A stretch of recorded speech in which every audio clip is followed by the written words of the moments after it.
Welcome to the Jeff Knows Inc. Entrepreneurial Show with your host, Jeff Lopes. We're live on the Jeff Knows Inc. podcast. I'm your host, Jeff Lopes. Super excited to have on today Craig Levinson. What is up, brother? How you doing, man? This is going to be a fun conversation. I met Craig actually through booking of Zion Clark on our podcast, and we're going to talk a little about that. But today, essentially, we want to get to know who Craig is and his story and just everything about him. And I think today will be a great conversation, a fun conversation. So, where are you based out of right now, Craig? I'm based out of San Diego, San Diego, California. Been here 14 years, and just love it. This is home to me. It's something that just resonates with me. How is, I don't want to really get a long period of time talking about it, but how has it been through the lockdowns in LA and all that stuff like that? Like, you hear you guys are very similar to how we've been in Toronto, Canada. Are the restrictions kind of lifted up and things are back to reality there? Things are back to reality. And what's crazy is San Diego was always a lot more laid back than LA was. So LA restrictions were crazy. And I feel like part of that was just so many people coming in out of LA, where San Diego were like, all right, we're going to be a little bit more chill about everything. Yeah. So things have been fairly open here, even when LA was closed. And that's another reason I love San Diego. But, things were super chill through the lockdown. So fortunate. And now things are completely open. I actually just got back from South Korea a couple of weeks ago with Zion. And just transparently, I'm not vaccinated, and I didn't have to be vaccinated to go there, which was awesome. How long were you guys in South Korea for?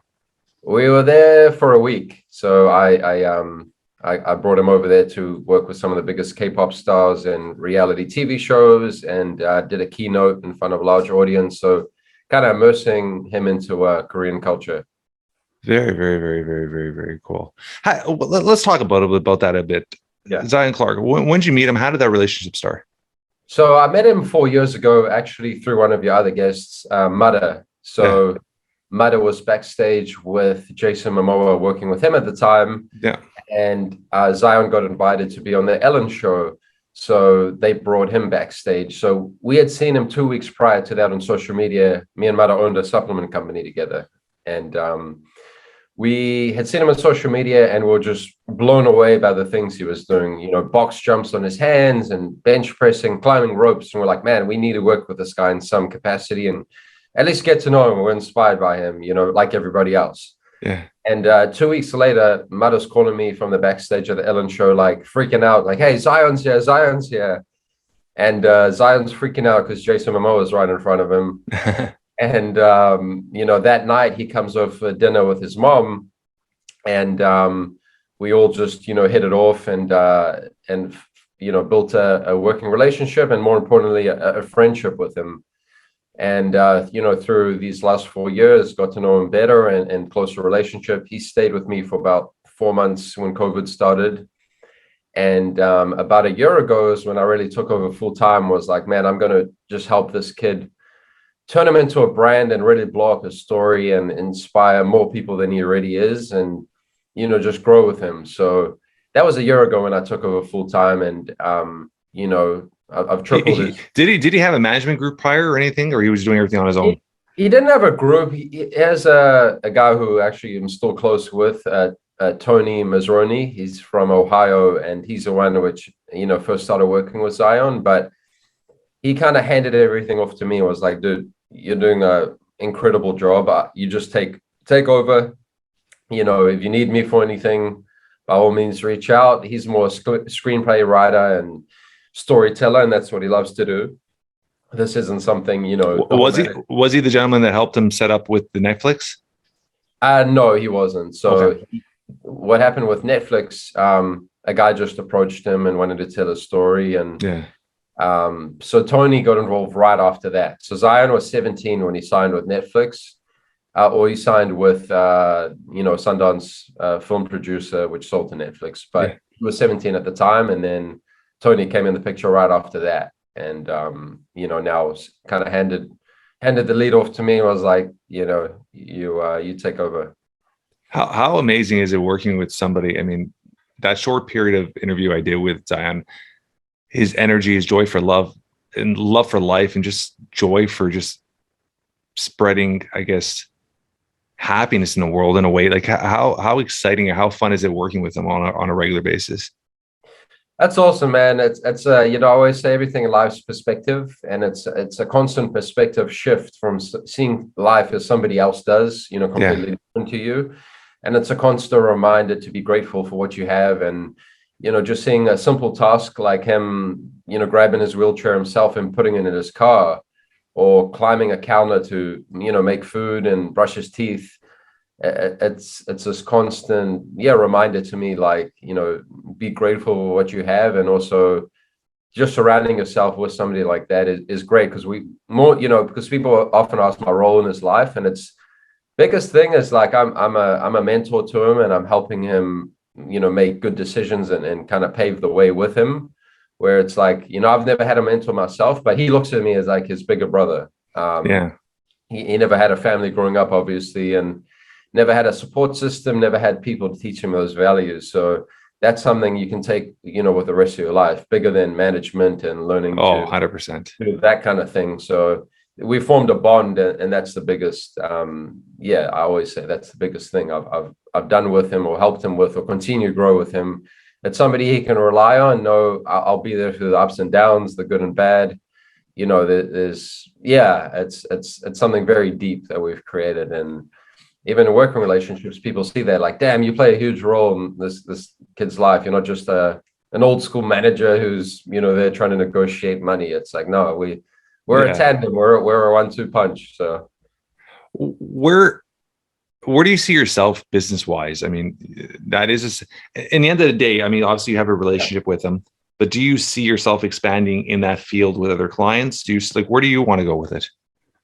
To a degree. I mean, I've been approached, fairly often about managing other clients and helping, because, I run all his social. I've taken his social media from 300,000 to over 1 million in under a year. Took his TikTok from 0, didn't even have one, to over 1 million followers in that same period.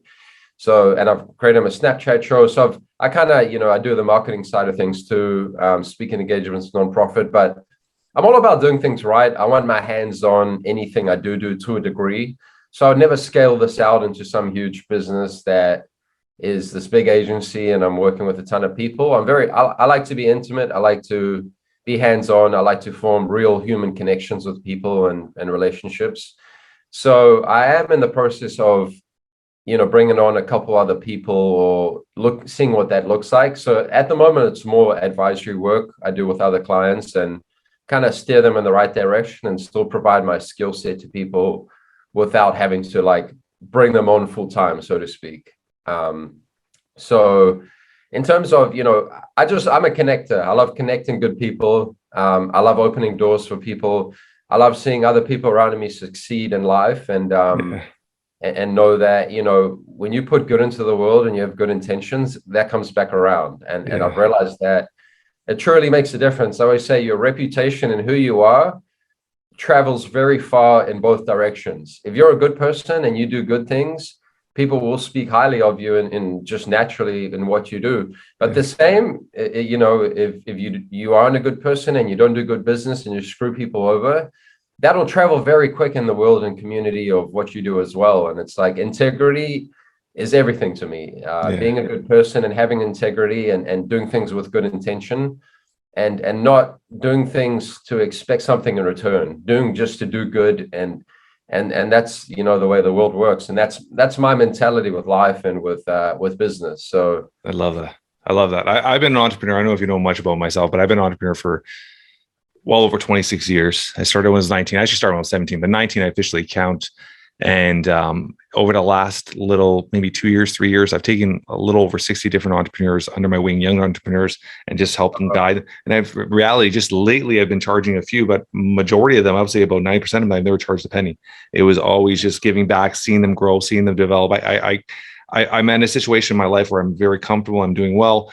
I love seeing other young entrepreneurs develop. And if they have that question or they have that thing, I could be a phone call or a text away. So I appreciate everything you're doing with that. And I understand that fully. So I love that part of it. Let's talk about yourself growing up. Where'd you grow up? And basketball was a huge part of your upbringing, because we talked about that prior to going on air. Let's talk about that a little bit. Yeah, so originally from Johannesburg, South Africa, that's home to me. It's still something I have a fond memory of. Even my parents said when we migrated from there, at about 9 years old, they were like, "You're devastated beyond anyone else in our family." Yeah. So there's a very strong connection to Africa and animals and just the culture from what I remember it. Obviously, it's not the most safe place in the world. So luckily, it's all fond memories I have leaving as a child. And we left because of, crime and just not a good place to raise children. So that took me to New Zealand, where I spent about a third of my life. Obviously, very safe place. Cops don't even carry guns. So you're going from one of the most dangerous cities in the world to one of the safest countries in the world. And, my family did that to create a good future for their children. They made a sacrifice, financially they did better in South Africa, but they were like, all right, we're starting fresh. Didn't know a single person in New Zealand. And I have a lot of admiration for them for, making that sacrifice for their children, me and my brothers. And so grew up in New Zealand through my teenage years. I was always an athlete, always super athletic. I mean, first dunked a basketball at 13 years old. You could ask Mudder. I was always like just a freakish athlete from a young age. It was how tall are you? like 6'2", 6'1", 6'2". Okay. So, grew up soccer and played a bit of rugby and some other sports, but always been an athlete, always, been disciplined in that manner. Which then, took me to basketball, which I found a passion and love for. And always wanted to play in the US. Like any kid overseas, you see an opportunity to play in the US, you're going to take it or make it happen.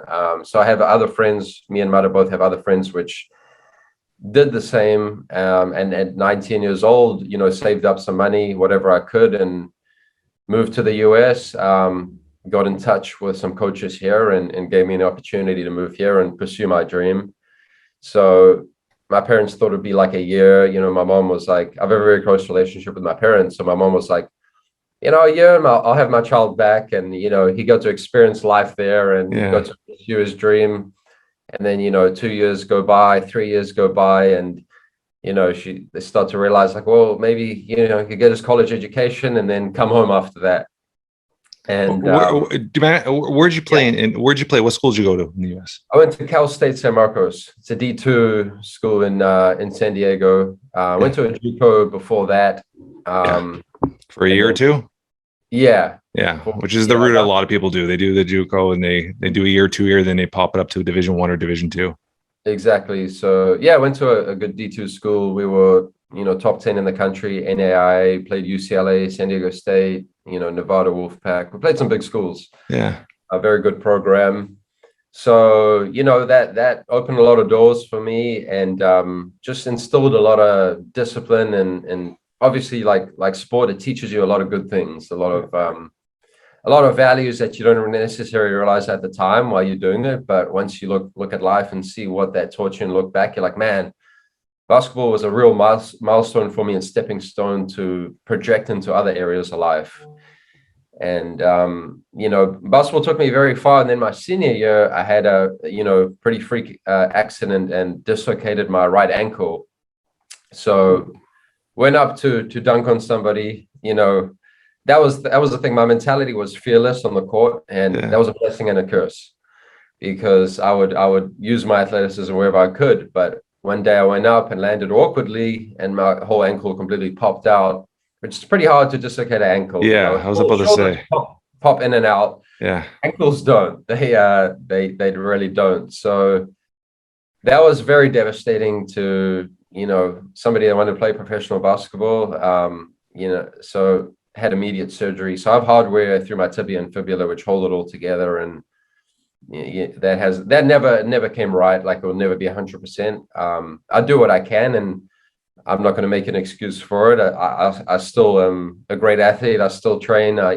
Picked up boxing a few years ago and stay in great shape. But so that pivoted me into the world of doing something else and understanding what it takes to be an athlete, but now from a management standpoint, doing things from a different area and different perspective, but knowing, what athletes need as a support system. So that's where things developed with Zion and other people around too, of being in their shoes and knowing what it is to be in their shoes, but then also providing value in another area.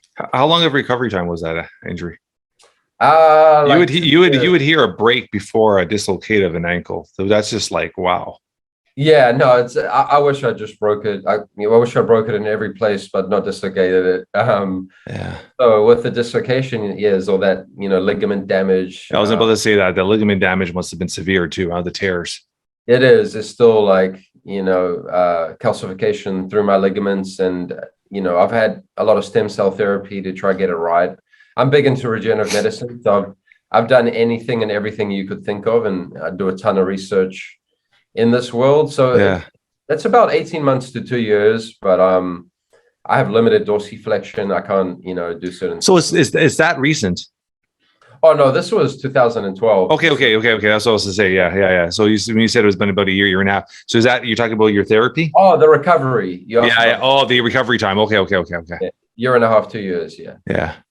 So let's talk a little bit about that. It's something I have interest in. I've been trying to read up a lot on the stem cell research and just in general. Like, when did you start that? How many times have you actually done the process? What kind of results have you seen from it? So just to give you a little background, I've been into regenerative medicine from a long time. So I was doing prolotherapy, which uses dextrose. They inject dextrose, inflammatory response. So I was doing prolotherapy 13 years ago, where it was first a thing and then developed into PRP, which I was also doing 10 plus years ago. So I'm I'm a big believer in holistic health and taking a holistic approach to life and health in general. So I've always had this mentality of thinking outside the box and just, seeing what the body can do to heal itself. And so, anyway, the Prolo developed to PRP for injuries, and then eventually did a bunch of research for the ankle and, got into stem cell therapy, which I've done different forms of stem cell. Most recent was bone marrow. So they took stem cells out of my bone marrow in my hip. They inject into your hip and extract that, put it in a centrifuge, the same way PRP works. And then inject it back into the site. And the mesenchymal cells, which, live within the bone marrow, are meant to, they kind of have a homing effect in the body, and they kind of move towards where the injury is. Yeah, exactly. So supposedly stem cells are the only thing that can actually regrow cartilage, because I've got arthritis in my ankle now. I have some arthritis from the injury. And that's what I'm trying to do, is prevent onset of degenerative issue, especially as I get older and as my ankle gets older, so to speak. So did a lot of research. I'm actually looking at getting some more stem cells. I did endogenous stem cells from myself. Now I'm looking at exogenous, which, from things like placental. Yeah. That's the big move towards that in the last couple of years too, right? It is pluripotent stem cells, which you're getting from a different source. There's some controversy around it because you're taking cells from, something that's not you. Yeah. But, from my research, I'm pretty diligent with researching things before I do them. So that's it's interesting how certain aspects, and you go to anything. I mean, I've heard stories where even if you do hair transplant, I mean, if it's not your own hair, your body will reject it. And it's interesting how with the placenta, your body seems to react quite well. Like, I've had quite a few people that I know that have done it, and they say the results, the initial results, it does over time start weighing away, but the initial results are just drastic. Like, literally the movement, the pain relief instantly within days, you see the results from it. Yeah, no, for sure. I've overall, through anecdotes and friends and stuff, had amazing feedback, and high level athletes, NFL, UFC fighters. So I have a couple really good doctors, which I'll probably end up going with. Yeah. But even for organ failure, heart issues, kidneys, liver, it's pretty remarkable what stem cells can do. I know it is the future, in certain regards, I might not be there yet, also per FDA regulation and things like that. But do you think the pharmaceutical companies are holding it back right now? Yeah, I mean, realistically, I think whenever you have something naturally that is that powerful and can make that much of a difference, in reality, I think it is held back from money makers and pharmaceuticals. How many years do you think we're away from people harvesting or opening up having somewhere in their garage with extra organs and extra stuff for I mean, it is the future. Yeah, 100% is. I mean, it's a good question. I think it's always going to be a controlled environment where, doctors are facilitating everything and it's all very I'm just over exaggerating it, but I get what you're saying though. I mean, I think I don't know, I would say within the next 10 years, I think it all comes down to regulation. I think there's certain countries that will progress further with it and they're already willing to push these boundaries or test things because there isn't an FDA board and regulation the same way there is here. Yeah. And I think obviously those countries, a lot of those South American countries have been really on this for years. Panama, Colombia is big. Oh, huge. Yeah, especially Colombia. Pan America is, I mean, they've been on this. You hear celebrities have been going down there for 10, 12, 13 years.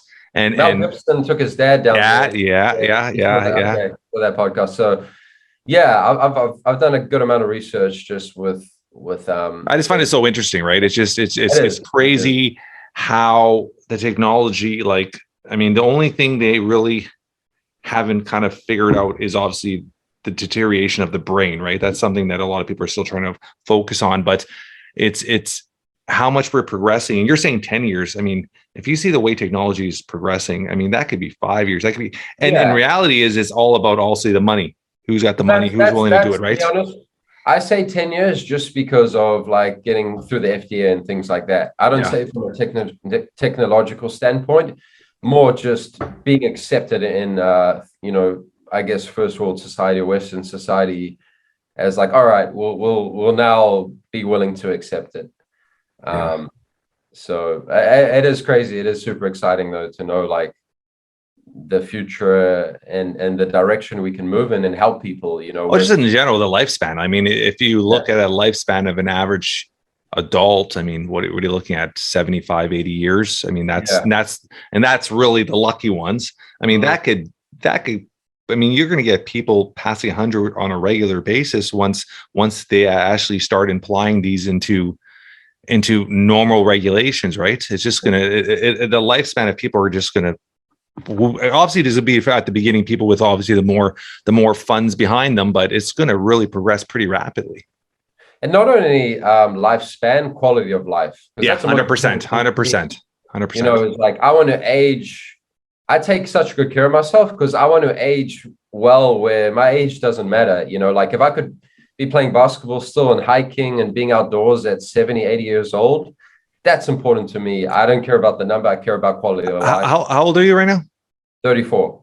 Yeah, you're still a young pup, man. I'm 45, buddy. I feel like I'm 35. I try to take care of myself. I eat extremely well. I eat clean. I take my vitamins. I train regularly. I've been working out pretty much since I was 16, always taking care of myself. And so I feel like I'm in my 30s. And it's amazing, right? That's all that matters. I mean, even as I get older, I see more and more of my friends fall off. I don't know. I've got a deep instilled discipline. I mean, I've been eating health conscious since I was 13. I was 13 years old eating pumpkin seeds, sunflower seeds, canned sardines. I didn't know why exactly, but I knew I was doing something good for myself. All my teammates in school were like, dude, get those sardines. I was about to say, of all things you're going to say is canned sardines. I'll say, are they going to go canned tuna or something? Canned sardines. I love it. I knew they were healthy in a way, but I didn't know. I didn't like it. I'll put it this way too. A lot of that stuff, I didn't necessarily get any form of enjoyment out of. And that's why, I've followed this path for a long time. But I know it was something, it's part of my calling and who I am. I'm extremely disciplined with food, and it's not like I ever feel like I'm missing out on not eating fast food. I don't crave it. It's not like people are like, damn, how do you do it? How do you, deprive yourself from, I'm like, I'm not depriving myself. It's not my brain doesn't register that. Your palate adapts to how you treat it. 100%. If I never eat that kind of stuff, it'd actually give me a sore stomach if I ate something that 100% doesn't agree with. So when I tell people, they're like, oh, okay, makes sense. I'm like, trust me, I don't deprive myself of things. It's who I am. This is who I am. Yeah. And it's just exactly what you're saying. Because I mean, when I was 18, 19, 20, I did 3 bodybuilding shows. I was a lot bigger back then. I'll show you pictures. I was way bigger. And you go extremely like hardcore dieting for 3 months prior to the show. And you would allow the last 5-6 weeks, we would go either a half a cheat day or a full cheat day once a week with a nutritionist.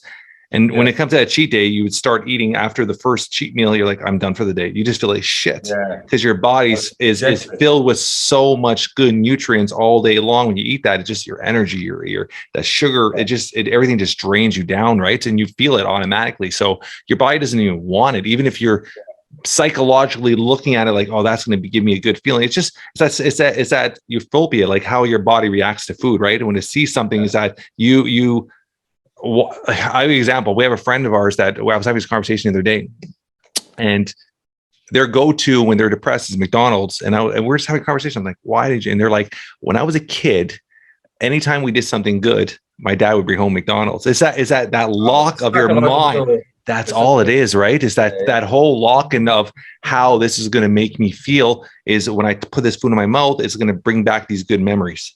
And a lot of people do that with food. That's how they react with food, right? It just is that euphoria of just how they're going to feel and how it's going to give them that instant gratification, right? And the body's very adaptable. So if you eat junk food all day long, it's going to learn to adapt and realize, all right, this is the diet you're feeding me. I now have to adapt to this form of eating, the same way you eat health, being health conscious and eating super healthy, it adapts to what you feed it. And food is information. I always tell people that. A calorie is not a calorie.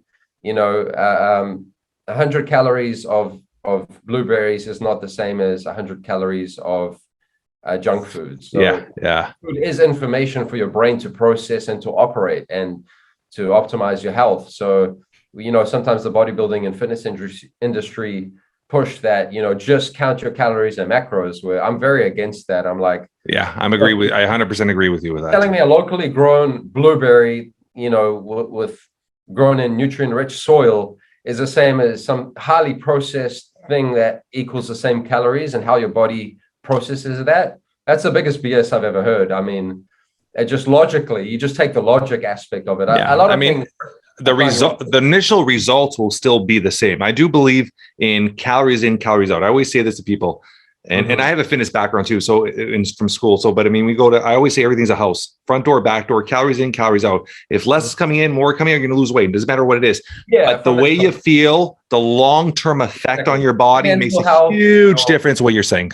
All these other things, but I get what you're saying. Calories in, calories out, if you want to lose weight or gain weight. But in terms of all the other elements of what it is to be healthy internally, and also the way you sleep, the way your food controls all that. Exactly. Your energy, your mood. Like you eat shit, you're going to be in a shit mood. It's just reality, right? So I love that you're saying that. So your love for fitness and all this stuff like that, it started at a young age. Did you study it at all, or was it just more of self-adapting, self-taught? Just all self-taught. I studied a little bit in school, and then realized, in college, I was doing kinesiology, and then realized it was super impacted, and I'd have to spend an extra year and a half of studying. I was like, I'm out. I was like, I switched majors to sociology. I was just like, what is the easiest thing to get me out of here? Ordered my degree. I knew I wasn't going to pursue anything further than a bachelor's, most likely. So I was like, give me my piece of paper and let me finish my basketball scholarship and get out. So, but it was all self-taught. It's still self-taught. Again, I do a ton of research. I form my own theory and understanding of things from other experts, and we're all bio-individual beings. We're all extremely different. How was your mindset with fasting? I'm big on fasting. So am I.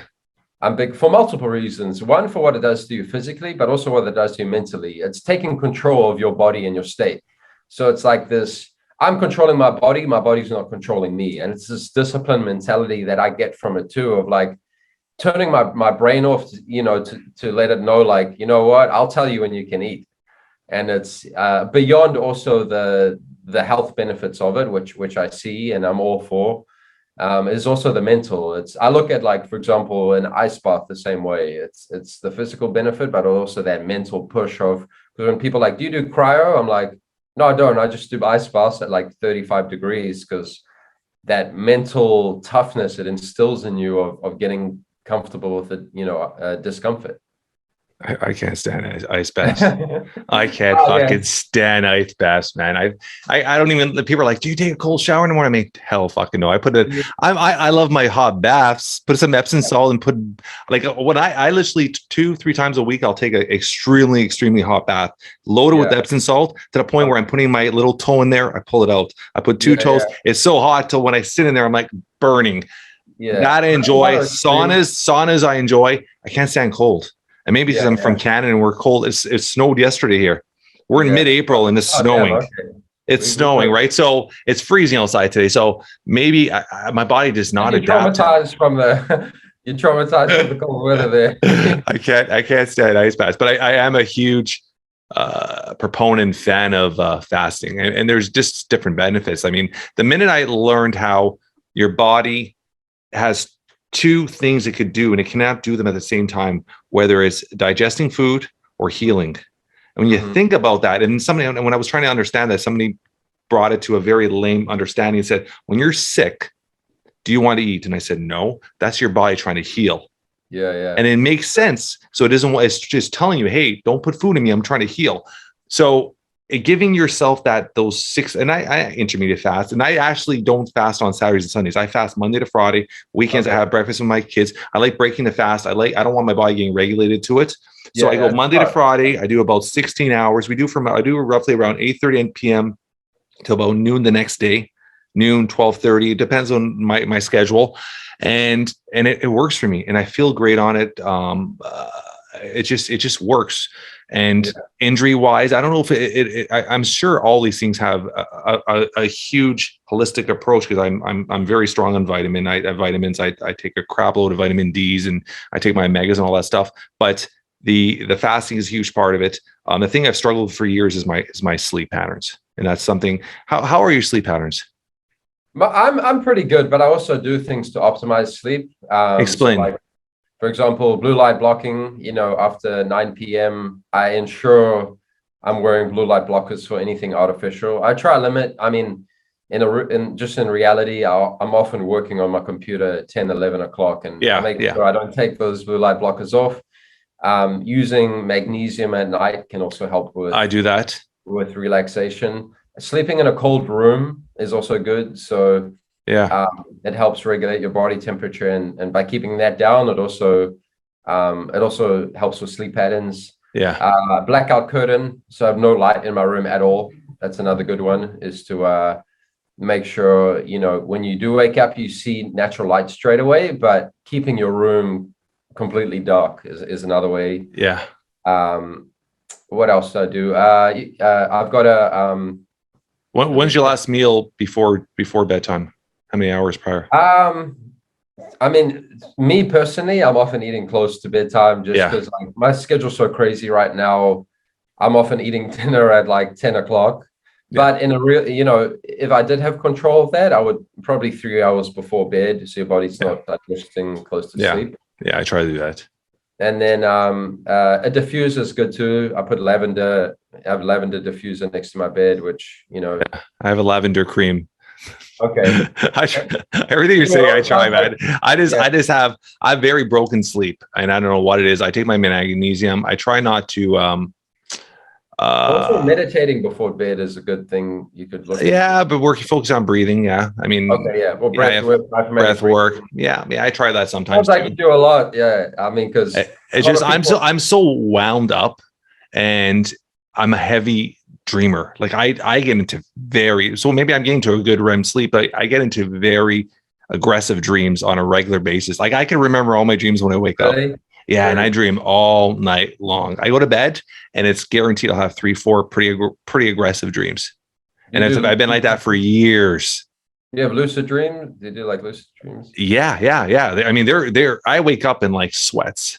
Oh, wow. Yeah, and it's been like that for years. And I'll literally, like, I even tried drinking like chamomile teas before I go to bed. Trying everything. Yeah. I've tried everything, buddy. And it's like I do sleep. If you actually look at my sleep, I probably get my 7 hours, 6.5, 7 hours. But it's so broken. I'll wake up 6, 7 times.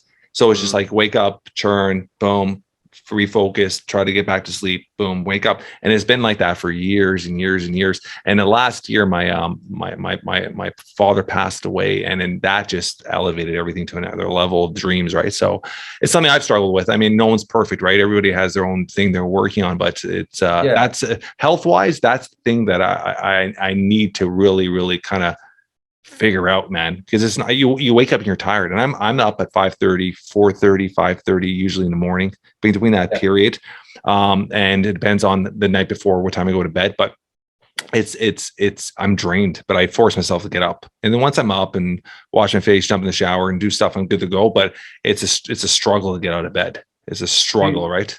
Do you go to sleep the same time every night for the most part? It's hard, right? I got 2 active kids, right? So my kids are very active in sports. I mean, it's crazy you're saying that. My son, obviously this is a little delayed here when we release this, but my son's birthday's today as we talked. He turns 14. Oh yeah, that's right. And the first thing I did is the local gym, they allow 14 and older to join the gym. And this morning I went, and that was the first thing I did is buy me your membership at the gym. My kids have been actively working out from 5 to 6 years old. It's something we've done fitness wise. Fitness is a huge part of our life. Like my kids get home, they don't play video games. They argue who's going on the treadmill. My daughter's turning 16. My son just turned 14, and they're fitness fanatics. My daughter goes to the gym with me all the time. Like, they're fitness fanatics. And why do you think, sorry, not to cut you off. Why do you think that was like instilled in like just no one instilled in me. I instilled into them. My son, yeah, I mean, we'll talk about this on another day. I'm very open with my story with my son. My son was a sick kid baby. Sick Kids we're very fortunate. One of the greatest hospitals in the world in Toronto, Canada, called Sick Kids Hospital. And he spent the first 4 months of his life there. And when he was finally released, we forced doctors to release him. He had 7 organs severely damaged at birth. And he was diagnosed with CP, cerebral palsy, and he was supposed to be confined to a wheelchair his whole life. And just to speed up most people know my story. Yeah, I obsessed where I didn't want to put that label to control his whole life, and I obsessed that I was going to get this kid to walk. And from day one, I went from possible wheelchair to, by 5 years old, he was wearing AFO braces. And we set a goal before his 13th birthday, we're going to be out of his braces. And the night, by his 12th birthday, we're out of his braces. The day before he turned 13, we ran his first marathon. And this kid is a fitness fanatic. Wow. And it's been this journey through fitness. And it's been this incredible journey through fitness. And a lot of therapies as well, but fitness has been a majority of it. And we almost kind of, it's amazing how the human body is, especially at that age. His brain almost recreated new maps, almost new highways. And he was supposed to be all right-handed, but his body was severely damaged on his right side. Now he's fully leveled out, but so he's learned how to do everything with his left. So he's became this incredible little lefty pitcher, and he's just turned 14 today, but he's an incredible lefty pitcher. He's into sports, plays baseball competitively. So it's been this incredible journey. He's my little joy of my life, right? This kid is like my little best friend, right? So, but that essentially started the whole thing, right? From a very young age was manipulation of his toes and putting his fingers into plasticine. It just started the process. And we went through a process, Greg, where we would set all these crazy goals on his wall where, okay, we're going to hop on one foot. And I would tell people all the time, it took almost 4 months to hop on one foot. But it was this thing every single day till we got it. Then we started the next foot. And now this kid's like on one foot, like hopping upstairs and doing whatever it's just incredible what this kid does, right?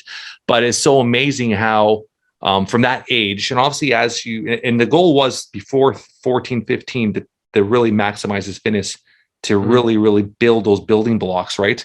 And through the process, my daughter just started tagging along and really fell in love with fitness. And she's a high performance dance star, but she's 15. She's turning 16 next month, and she does 15 full male chin ups. She does like 50 full push ups. Like, she's a beast.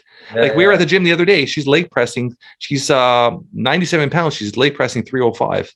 It's incredible. So fitness, fitness is a huge part of our family. Like on weekends, we go for hikes, we go for bike rides. Fitness is a huge part of us. And I think it's something I wish more parents did with their kids. Yeah, no, absolutely. That's awesome. That's so cool to hear, what you've instilled in them too, and their own journeys as well through life. Because when I eventually do have kids, it's definitely something I want to instill in my family and teach them, everything I've learned and all these values that I have and pass them on, and give them the opportunity at least to learn from my perspective. Yeah, I love it. So with yourself, I mean, obviously you're doing the management side for Zion. Is there anything else you're doing? You said supplement company, you still have that? No, so supplement company, me and Mada, who, are the guests on your podcast, ran together, learned a lot of just running a startup. There's so many obstacles, getting in the supplement space, so saturated. Saturated. Such a hard industry to get into. It's tough. And we, as your first startup without like real management and mentorship running the business was tough. I mean, but again, learned so much. So created great products, an awesome brand and vision and mission. And that's where we initially got Zion involved in. But now I've opened the doors to do other things for sure. The networking aspect of what I do is the most valuable to me, and where I love to just connect with people. So working on a couple other businesses. One is, monetizing different platforms. And I've got a Facebook monetization platform that I'm working with a couple individuals on, doing some stuff in the NFT space. I'm also hopping on board my friend's management business, where he works with some brands and creators and aligns them, so influencers and talent. He also raises a capital for these companies. So he's got a closed investment group, which is very cool. Yeah, so and they all companies in the health and wellness space. So it's again my passion and interest. And then he also has a supplement company, which I'm helping out to a degree with R&D and product development, and taking my interest and knowledge and passion and putting it to that. And then a lot of it is too just making introductions between good people and kind of creating broker's fees through stuff like that, of aligning good brands with good people. And so I'm kind of all over the place with what I'm doing. I'm also helping. I don't know if you heard of the Imperfectly Perfect campaign podcast. No. It's out of a guy in the UK, a guy in Australia from the UK. And he started this podcast during COVID to help improve mental health, the Imperfectly Perfect campaign. So he's had on Joe Dispenza, Gary Vee, Wim Hof, a lot of high level people. And he actually wants me to help build out the brand and, turn it into something bigger than it is, which it's already something pretty awesome, but he did it for the right reasons. Now he wants to learn to kind of bring in some sponsorship and monetize it a little bit more. And so he's an awesome dude, and he's reached out, and Zion's been on his podcast too. That's how we initially met. And then I was on there as well. Oh, very, very cool. Yeah. I mean, it's keeping yourself diverse and creating as many passive incomes is massive. I don't know if you know, like, obviously, do you know what I do full time, like the main business? That is that the boxing. Yeah. So I started that brand. I like I said, I've been an entrepreneur for years. I've had a couple gyms. I've done, we've done event companies. We've done all kinds of stuff. I started that company, Camorware, in January. It started prior, but we launched officially. I launched officially January 20th, 2006. So it's been past 16 years we've had that brand. Oh, wow. And in Canada, we're top dog in Canada. We deal with about 1,800 gyms right across North America. We deal with a complete wholesale. So we design and manufacture the actual equipment. So we're from ground zero up. We design. We have a design team here. We have everything. Everything works right through the office here. And I'm in the studio, but I'm looking. It's a studio setting, so we got everybody else outside the studio here in the office. And then I'm a strong believer in real estate. Love real estate. I started that about 11 years ago, and I built a great portfolio of commercial and vacation rentals. And I think that you can't go wrong with real estate. That's where the money is. And especially when you create a passive income from it and you're not doing nothing, just bringing you money every month. I mean, that's ideally where you want to be. And then from there, the podcast is exactly what you said. It just started from COVID. Like I ended up taking pen to paper, wrote a book, which is called Entrepreneurial Dad. It became a #1 seller in 11 categories. And then from there, I just started the podcast, and it was just for fun. And just, I never thought it would get to where it is. Right. And to me, it's just the fun, just meeting people, talking to people that are just good people like you, connecting with good people, and building relationships and networking and just seeing where those relationships go. Like some of these people I've had on my podcast now, they become such close friends of mine, like literally buddies of mine, where I'm part of different board directors, and I'm part of just different men groups and different stuff, where I've built these incredible relationships with just individuals that are on my show as guests, right? And then through that, you start getting, like you said, like I've been a guest on a little over 100 shows in the last 12 months as a guest. So you start building relationships in that way too. So networking, I love what you're saying that, because everything comes down to networking. Doesn't matter what type of business, no matter what it is. If you're good at networking and you have a good intentions of what you're doing, that comes across to people in general will help you. People in general will just, like you're connecting me with people. I'm going to connect you with people. It's just how it all works together. Right.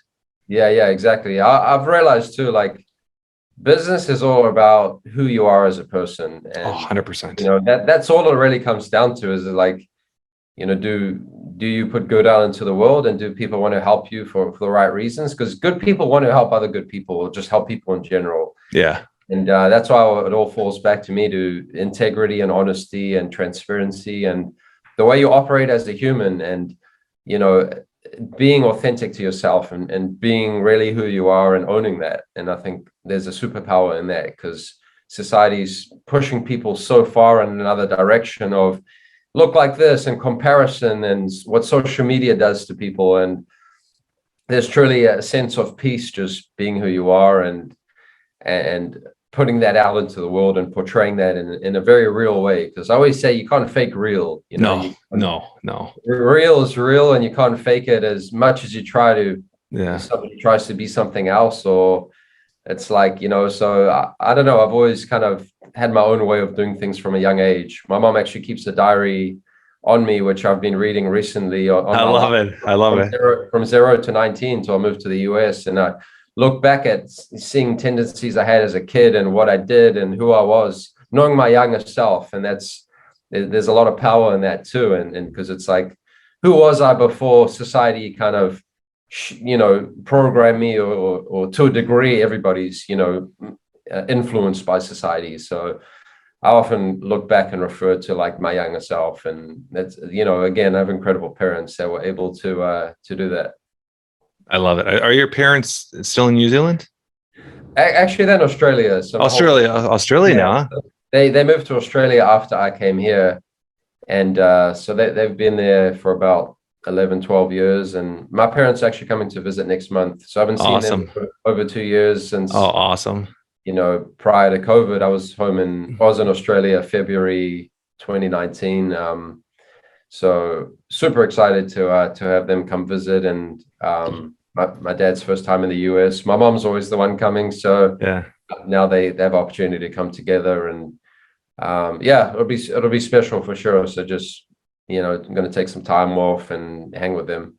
Appreciate them. Life is short, buddy. I mean, my dad passed away, like I said, next month will be a year that he's been gone. And I was the 45-year-old, Craig, that I would talk to my dad 3 times a day.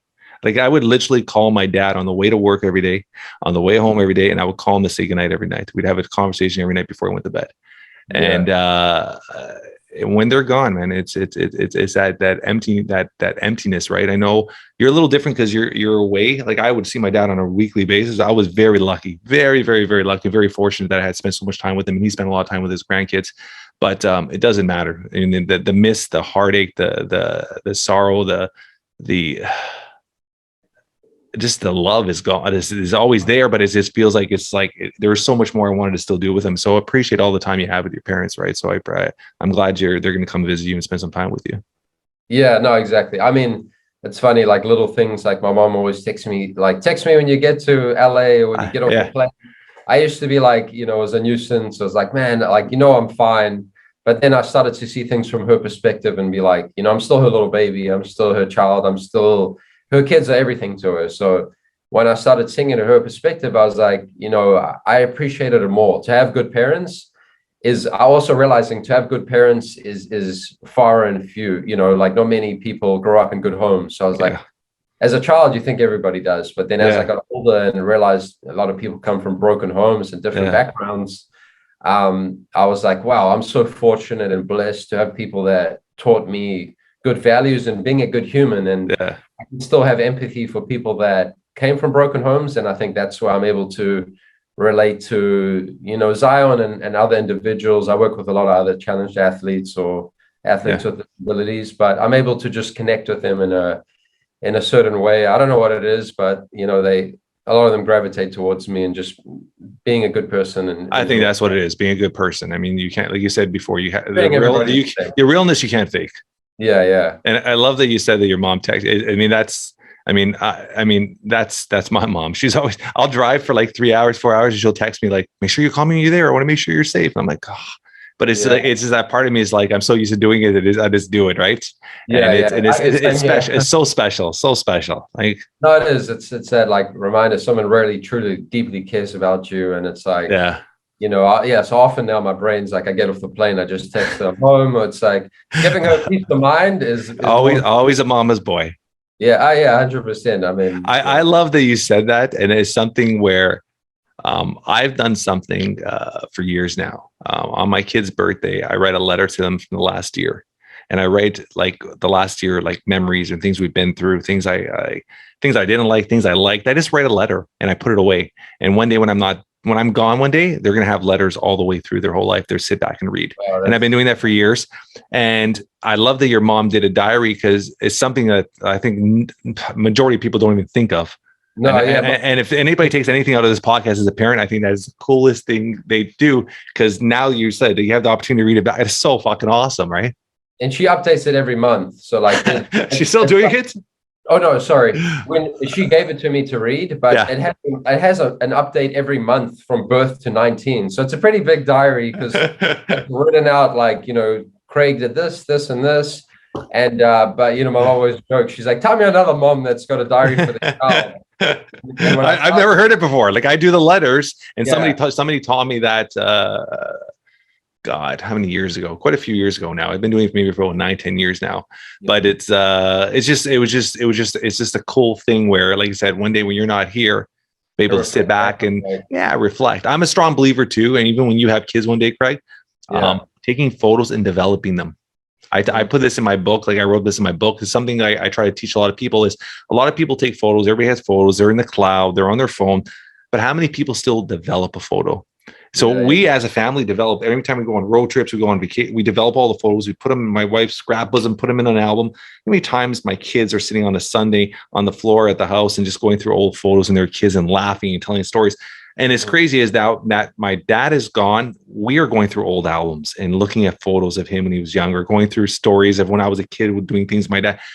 It's easy to tell a story, but now that I can sit down with my kids and tell them a story of me and my dad, or them and their grandpa, and have a photo to reflect on, or a photo to bring it to life, it's so special. So special. That. Yeah, it's true. Especially a world that's going all like digital and everything. Yeah. Like, to have, I photography was one of my first hobbies. I used to develop black and white, like in school. I love that. Yeah. Yeah. So I was in the dark room doing all that stuff and developing my own film. So it's actually, I'm going to put that as a reminder to, maybe get an old school camera and at least. Oh, you can still develop even on your phone, right? You just send them to a print shop. True, I do them. We just do on our phone now, and we go on vacation, take on our phone, and we get back and just send them up to the cloud and send them to your local shop, whatever your Walmart or whatever developing station, and print them out. Print them out that way too, right? This has been awesome, brother. Is there anything you want to leave the audience with? And ask you one last question after as well, but I mean, I don't know. Everybody's got a unique story, and I think it's important to realize that, everyone has a story. Some stories might be more interesting than others, but we all have a very unique path in life, and we all have, so not comparing yourself to what other people have accomplished and other people have done, and realizing we all unique in our purpose and our drive and the direction we're heading in, because we often get caught up in comparison, or this person's doing that and I'm, but just being patient and finding your own path to whatever success and happiness means to you. I love it. I love it. And last question, and I always ask everybody at the end, this is the only question I have set for everybody. If something were to happen to you today, in a few words, how would you want to be remembered or described by your loved ones? Something was to happen to me today. And I think I know your answer because I think we've been through it, but let's let it hear what you're going to have to say.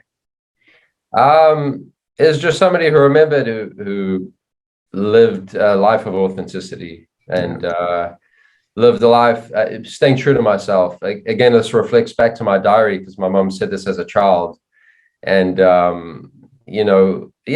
just remembered for who I really am and for my values and what I truly believe in, and wanting to make a difference in the world. So I think that's how I'd want people to see me, is a reflection. How I put myself into the world is who I really am, and that's extremely important to me. And what I teach people around me at the same time is don't get caught up in everything else. Just and do what makes you happy. Yeah. People often, life is short, man. We're here for a little walk on a pathway, right? It's a very short walk. I mean, though people sometimes think life is long, it's a very short ride. Man, it moves quick, and we all have a different perception or idea of what happiness is. So it's like, find what your idea of happiness. If happiness to you is doing X, then do that. Don't not caring about what everyone else thinks. I think that's the issue, is a lot of people live vicariously through other people's success, and they look at other people's success through social media and think that is what happiness is. Exactly. Having a million followers, that's success. That's going to make me happy. And when they get there, they're not happy. Or having a Lamborghini, I'm going to work my ass off and buy this car, buy this Porsche, and that's going to make me happy. When they get it, they're not happy because they're chasing these artificial things that in their head creates an image of happiness, which is not. So you have to, I love you said that, because you have to find out what truly makes you happy. And it can be the simplest things in life. Yeah. And that's why it's an inside job, fulfillment. And for me, it's fulfillment and purpose, and knowing I make a positive impact in the world. And that just gives me a good feeling inside. And it makes me feel good to know, like, making a difference and improving people around me. And also doing it through people I work with, with Zion, and having that relationship with him is a great feeling to me. And again, as you said, a lot of people chase more and more and bigger and never fill that void of happiness. It's an inside job. It's what it makes you feel and what you do. I love it. This is awesome, brother. How could our audience get a hold of you? Social media, Craig Levinson is my Instagram. Mainly on Instagram, or I'm more helping other people build their social media channels. But that's probably the best way to get a hold of me, is Instagram. Love it. I love it. Appreciate this, brother. It's been a ton of fun. Yeah, likewise. Great talking to you.